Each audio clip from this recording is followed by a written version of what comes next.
Hello दोस्तों, कैसे हैं सब। मेरा नाम है हिमांशु और मैं स्वागत करता हूं आप सबका आपके अपने चैनल कॉमिक वर्ल्ड पर। तो चलिए दोस्तों, शुरू करते हैं राज कॉमिक्स में बाकेलाल सीरीज़ की अगली कॉमिक्स सालगिरह। बाकेलाल सीरीज सालगिरह। हास्य सलाहकार संजय गुप्ता, संजय सक्सेना, चित्रांकन बेदी, कहानी तरुण कुमार वाही, संपादन मनीष गुप्ता। एक सुबह जब विक्रम सिंह और स्वर्णलता निंद्रा देवी की गोद से निकलकर कक्ष से बाहर निकले तो शादी की सालगिरह मुबारक हो महाराज। महारानी, तुम्हें भी शादी की सालगिरह मुबारक हो। मेरे पिताश्री को भी मुबारक हो। यही वो शुभ दिन था जिस दिन उन्होंने अपनी बला तुम्हारे सिर मर दी थी। महाराज, इस फूल दस्ते का प्रबंध मैंने किया है। थोड़ा महंगा जरूर पड़ा है, पर प्रबंध तो करना ही था, स्वीकार करें। लेकिन वह विशाल गुलदस्ता स्वीकार करते ही दोनों गिर पड़े। बचाओ। क्या महाराज, आपसे एक छोटा सा गुलदस्ता भी नहीं उठाया गया? लानत है आलू के बोरे जैसे इस जिस्म पर। मैं गुलदस्ते के नीचे नहीं दबी, महाराज को मेरे ऊपर से हटाओ। बाकेलाल बचाओ। महारानी जी, आप कहाँ हैं? फूलों के इस जंगल से अपनी नाजुक टहनी, मेरा मतलब कलाई बाहर निकाले ताकि मैं आपको बाहर खींच सकूं। महारानी जी, मैंने पाँव नहीं हाथ बाहर निकालने को कहा है। बाकेलाल, ये मेरा हाथ है, मुझे उठाओ, तभी तो मेरे दूसरे हाथ के नीचे से निकलेगी रानी स्वर्णलता। और सबने घसीट कर बाहर निकाला राजा विक्रम सिंह को। बोलो तरबूज से महाराज की जय। कांटा चुप गया। वाह, मैं तो सोच रहा था कि मेरी मेहनत बेकार गई। तभी राजकुमार मोहक सिंह भी वहां पहुंचा। बाकेलाल चाचा, तुम वहां फूलों में क्या कर रहे थे?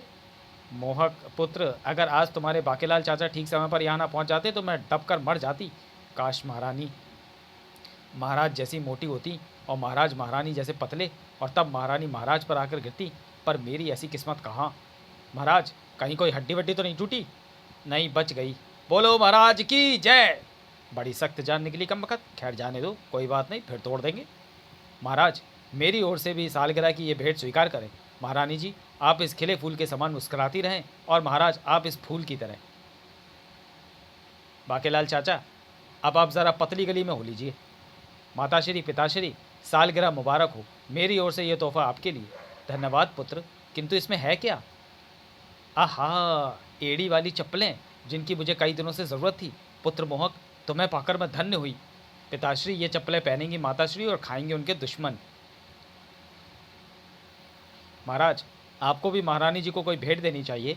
बाकेलाल, मेरा सब कुछ रानी स्वर्णलता का ही तो है, और मैं क्या ऊपर से टपकाऊं? पिता की संपत्ति वो पुत्र का अधिकार होता है। शाबाश पुत्र, ये प्रत्येक बरस मुझे ऐसे ही टरका देते हैं। कब से कह रही हूँ कि मुझे चौराहे वाले चटोरा चाट भंडार से गोलगप्पे पापड़ियाँ खिला लाओ। तो फिर ठीक है महारानी, आज हम चलेंगे चटोरा चाट भंडार पर गोलगप्पे और पापड़ियों का नाश्ता खाने। हम भी चलेंगे गोलगप्पे खाने। हाँ हाँ चलिए बाकेलाल चाचा। मैंने भी आपको मज़ा न चखा तो मेरा नाम भी मोहक सिंह नहीं, मैं प्रबंध करता हूँ। वाह, आज तो सुबह सुबह बोनी बट्टा होगा। मेरा मतलब है गोलगप्पे वाले का। बोलो तारा रा रा रा तारा रा रा रा, आयो रब्बा आयो रब्बा आयो रब्बा। इस प्रकार महल से निकला पहला रथ, जिसमें भरे थे केंद्रीय मंत्री। द्वारपाल भैया, तनिक आगे से हटने का है रे। जयकारा गोलगप्पे पापड़ी का। बोल चटोरा चाट भंडार की जय। अरे मेरी चप्पल नीचे गिर गई। पीछे महाराज का रथ आ रहा है, मैं महाराज को आवाज़ देता हूँ, वो उठाते लाएंगे। अबे ओए आरती मंत्री, थोड़ा अंदर सरक, मैं गिर जाऊँगा। अबे आरती मंत्री, अपनी आरती की थाली पीछे कर, मेरी मूछें जलाएगा क्या? आगे शकुन अपशकुन मंत्री है, उनके सिर पर चढ़ जाऊँ क्या? दूसरा रथ बाहर निकला। माताश्री, मेरी तो यही समझ में नहीं आ रही कि जब पिताश्री गोलगप्पे केवल मुझे और आपको खिलाने ले जा रहे हैं, तो फिर सभी मंत्री और बाकेलाल चाचा क्यों हमारे साथ जा रहे हैं? पुत्र, राजा कोई भी कार्य करे तो उसके आसपास मंत्रियों व सलाहकारों को उपस्थित रहना अनिवार्य होता है। बेटे मोहक, तुम अभी नादान बालक हो, तुम्हारी समझ में धीरे धीरे राजनीति की सभी बातें आ जाएंगी, मगर तब तक बहुत देर हो चुकी होगी। क्योंकि तब तो राजा बन चुका हूँगा मैं, यानी बाकेलाल। अरे रथ रोको, मैं रह गया, पैसे तो मैंने देने हैं। अरे कोचवान तो पीछे रह गया, मेरा मतलब प्रजा का भगवान। मैं खूब समझती हूँ, आप जानबूझकर पीछे रह गए थे ताकि आपको पैसे ना देने पड़े, और पैसे देने पड़े बाकेलाल को। मगर स्वर्णलता, मैं पैसे लेने ही तो रह गया था। खजांची बिना गिनती करे पैसे नहीं दे रहा था। अच्छा अच्छा पिताश्री, अब जल्दी से रथ में बैठो। महाराज, मेरे लिए भल्ले लेते आना, कम मिर्ची वाले।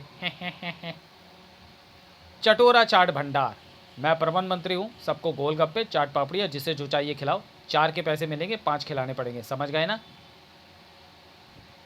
चटोरा चाट भंडार, हमारे यहाँ अशुद्ध घी का प्रयोग। समझ गया हुजूर, समझ गया। यानी 4 को गोलगप्पे खिलाने हैं, 5वें को सिर्फ पानी पिलाना है। अच्छा अच्छा, ज़्यादा बातें मत बना। थोड़े से उबले हुए छोले दियो। चलो सारे पंक्ति लगा लो। बेटे चपतराम, पानी छान ले, कोई मक्खी ना चली जाए इनके गोलगप्पों में। हैं। महाराज, ये सेनापति गोलगप्पे खाने वालों की पंक्ति के बीच में घुसा जा रहा है, इसे मना लो। अले सेनापति मान जा, वरना दूंगा एक कसके हाथ में। सेनापति गोलगप्पे कहीं भागे जा रहे हैं क्या? मेरे साथ रहकर भी तहजीब नहीं आई। महाराज, ये झूठ बोल रहा है, मैं यहीं लगा हुआ था, गोलगप्पे वाले से पूछ लो। सेनापति जी झूठ मत बोलो। महाराज, अगर आपको गोलगप्पे खाने हैं तो जाकर पंक्ति में पीछे लग जाइए, पापड़ी खानी है तो मेरे पीछे आ जाइए। हे महारानी, तुम क्या खाओगी? जो आपकी इच्छा करे। महाराज, मैं तो केवल आपका पत्ता साफ करूँगा। हे बाकेलाल, पत्ता साफ थोड़ी ना किया जाता है, वो तो चाट कर फेंक दिया जाता है। जाइए महाराज, 3 पत्ते दही भल्ले ले आइए और मेरे लाल के पत्ते में मिर्ची कम हो। ठीक है महारानी, मौका मिलते ही अपने हिस्से की मिर्ची बाकेलाल चाचा के पत्ते में डाल दूंगा। वाह, दही भल्ले देखकर ही मेरे तो मुंह में पानी आ गया। दही भल्लों के बाद मैं खाऊंगी पापड़ी और फिर गोलगप्पे। महारानी, तुमने 3 पत्ते लाने के लिए क्यों कहा था? तुम बाकेलाल को तो बिल्कुल ही भूल गई थी, पर मैं बाकेलाल का पत्ता ले आया। दही भल्ले खाने के बाद महाराज, मैं देख कर आता हूँ कि गोलगप्पे के पानी में मक्खियाँ तो नहीं हैं। नारा मंत्री, मैं देख रहा हूँ गोलगप्पे खाने के चक्कर में तुम नारा लगाना भूलते जा रहे हो। महाराज, आप तो बोलते नहीं। हाँ नहीं तो ठीक है, मैं भी बोलूँगा। तो फिर जोर से बोलो, चटोरा चाट भंडार जिंदाबाद। चटोरा भैया, गोलगप्पे के पानी में मिर्ची कुछ ज़्यादा हो गई है, एक भीगा उबला आलू देना। अबे दांत मत फाड़, पैसे लगेंगे। अगर ऐसे ही आलू खिलाता रहा तो बस, फिर तो मैंने कर ली कमाई। मैंने गोलगप्पों में और मिर्ची मिला दी है, अब आएगा मज़ा। कहिए महारानी जी, गोलगप्पे सूजी के खाने हैं या आटे के? दोनों के, पर सौंठ डाल देना। मिस्सा हुआ आलू और चने भी, पर बिना पानी के। क्यों बाकेलाल चाचा, गोलगप्पे आपने खाने हैं या घोड़े को खिलाने हैं? घोड़े ने खाए या बाकेलाल ने खाए, एक ही बात है, मुझे तो सूजी के ही खिलाना भैया। और फिर जैसे ही बारी आई विक्रम सिंह की, भिक्षाम दे। ओह साधु महाराज, किंतु भिक्षा तो हम महल में देते हैं, यहाँ तो हम गोलगप्पे खाने आए हैं। आओ तुम भी गोलगप्पे खाओ। वाह वाह, आनंद, घोर आनंद, घोर आनंद। साधु का इतना अपमान। साधु महाराज, ये लीजिए दक्षिणा, मगर मैं आपको याद नहीं दिला रहा कि क्रोध आने पर आप शाप भी देते हैं। क्रोध से थर थर कांपने लगा साधु घोर आनंद। मधुबन में राधिका नाची थी और हम नाचे बिन घुंघरू के, क्योंकि हमारे पास घुंघरू नहीं थे। है घर, बस एक गोलगप्पा और सॉस डालकर दे दो चटोरा। साधु जी, ये आप बंदर बंदरिया का नृत्य को दिखा रहे हैं, और अगर आपको नृत्य का इतना ही शौक है तो फिर कम से कम धोती की गांठ तो कस के बांधी होती, जो कि खुल गई है। विक्रम सिंह के मुंह से इतना सुनते ही साधु घोर आनंद के तांडव में जबरदस्त तेजी व प्रचंडता आ गई। तूने अभी देखा नहीं, देखा है तो जाना नहीं, जाना है तो माना नहीं, मुझे पहचाना नहीं, दुनिया दीवानी मेरे पीछे पीछे भागे, किसी में है दम, यहाँ ठहरे जो मेरे आगे आना नहीं, देखो टक्कर आना नहीं, किसी से भी हारे नहीं। हम वो हैं जो बात का बतंगड़ बना दे, राई का पहाड़ बना दे, तिल का ताड़ बना दे। महाराज, आप क्या कह रहे हैं? आप क्या कर रहे हैं?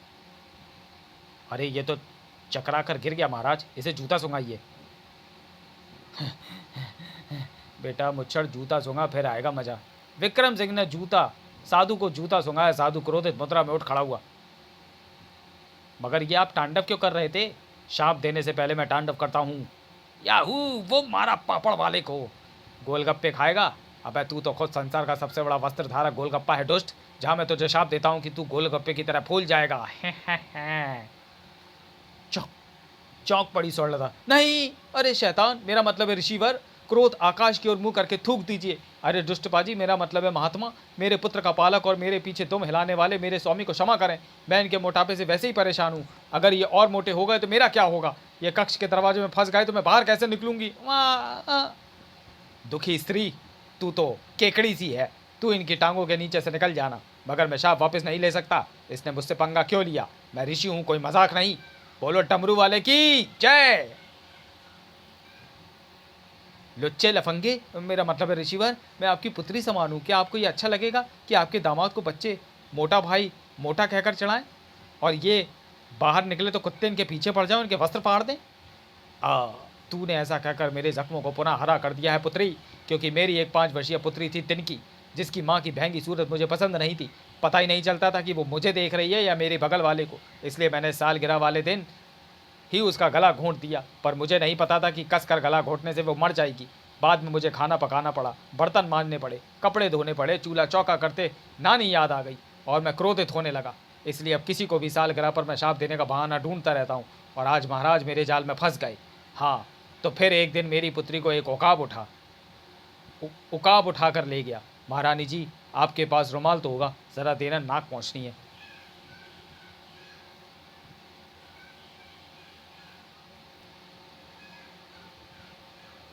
मैं बहुत भावुक किस्म की चीज़ हूँ। मेरी माँ कहती थी मेरे आंसुओं की थैली मेरे पेट से बड़ी है, ये रुमाल मैं कल वापस कर दूंगा। हाँ, तो मैं कह रहा था कि मेरी पुत्री को एक दुष्ट उकाब उठाकर ले गया। उस समय उसके हाथ में वो रुमाल था जिसे उसने मेरी धोती फाड़ कर बनाया था। वो मेरी बहती नाक पहुँच रही थी, क्योंकि घनी मूँछों के कारण नाक बहकर मुँह तक आ जाने का पता ही नहीं चलता।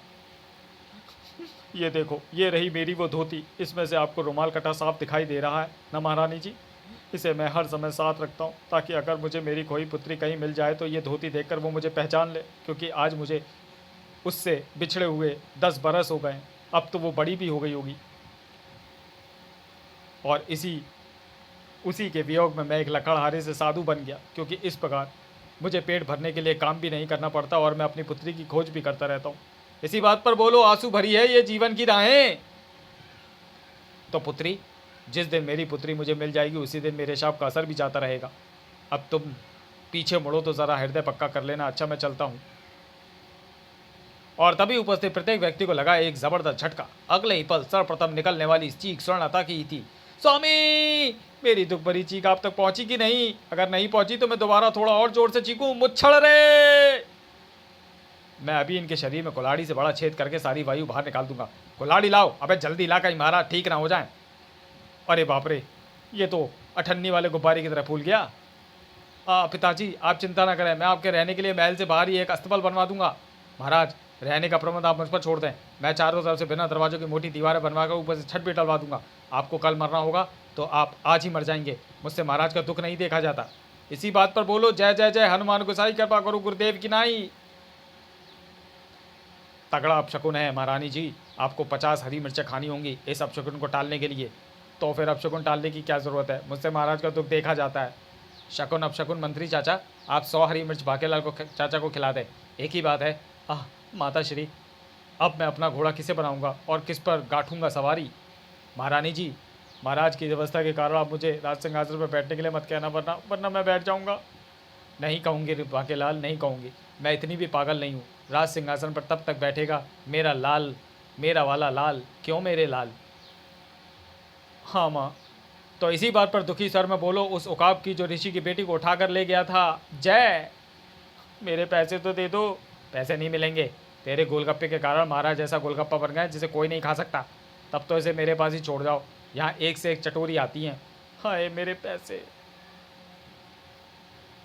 तो चलिए दोस्तों, वीडियो को यहीं समाप्त करते हैं और मिलते हैं बाकेलाल सीरीज़ की कॉमिक सालगिरह के दूसरे और अंतिम भाग में अगले वीडियो में। तब तक के लिए धन्यवाद।